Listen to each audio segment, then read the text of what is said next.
సిగరెట్లు కాల్చటం లేదు కదా, మాకు లంగ్ క్యాన్సర్ రాదని ధీమాగా ఉన్నారా? అయితే ఈ సమాచారం మీకోసమే.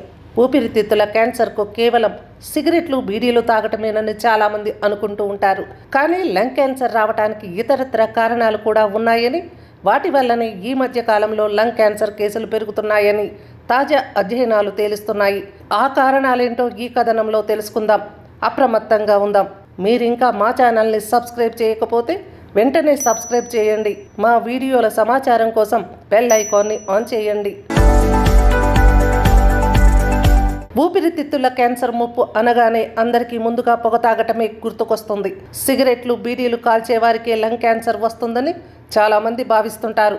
కానీ పొగ తాగని వారిలోనూ లంగ్ క్యాన్సర్ కేసులు పెరుగుతుండటం ఇప్పుడు ఆందోళన కలిగిస్తుంది. గాలి కాలుష్యం, ఇతరులు వదిలిన సిగరెట్ల పొగను పీల్చటం, పనిచేసే చోట హానికారకాలు, ఇంట్లో వంటల నుంచి వెలువడే పొగలు, జన్యువుల వంటివన్నీ లంగ్ క్యాన్సర్కు కారణమవుతున్నాయి. వెస్టర్న్ కంట్రీస్లో లంగ్ క్యాన్సర్ 54 నుంచి 70 ఏళ్ల మధ్య వయసులో నిర్ధారణ అవుతుండగా మన దేశంలో 10 ఏళ్ల ముందే దాడి చేస్తున్నట్టు ఇటీవల లాన్సెట్ క్లినికల్ మెడిసిన్ జర్నల్లో ప్రచురితమైన స్టడీ రిపోర్టు చెబుతోంది. మన దేశంలో చిన్న వయసులో సగటున 28.2 సంవత్సరాల వయసులో బయటపడుతుండగా అమెరికాలో ఇది 38, చైనాలో 39 ఏళ్లు కావటం గమనార్హం.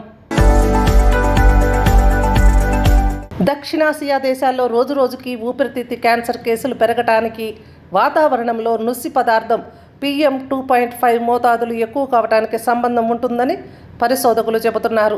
దీన్ని తగ్గించడానికి కఠినమైన చర్యలు తీసుకోవాలని సూచిస్తున్నారు. ఇతరులు వదిలిన పొగ, కాలుష్య కారకాలను పీల్చితే ఎలాంటి అనర్థాలు సంభవిస్తాయో ప్రజలకు అవగాహన కల్పించాలి. అలాగే ఊపిరితిత్తి క్యాన్సర్ ముప్పు అధికంగా ఉన్నవారు క్రమం తప్పకుండా ముందస్తు పరీక్షలు చేయించుకోవటం అవసరమని సూచిస్తున్నారు. సో మీరు సిగరెట్లు బీడీలు తాగటం మానటం కాదు, అవి తాగే వారికి వీలైనంత దూరంగా ఉండాల్సిన అవసరం ఉంది. అలాగే ట్రాఫిక్లో ప్రయాణిస్తున్నప్పుడు జాగ్రత్తలు తీసుకోవటం, పని ప్రదేశంలో కాలుష్య కారకాలు లేకుండా చూసుకోవటం కూడా అత్యంత ముఖ్యం.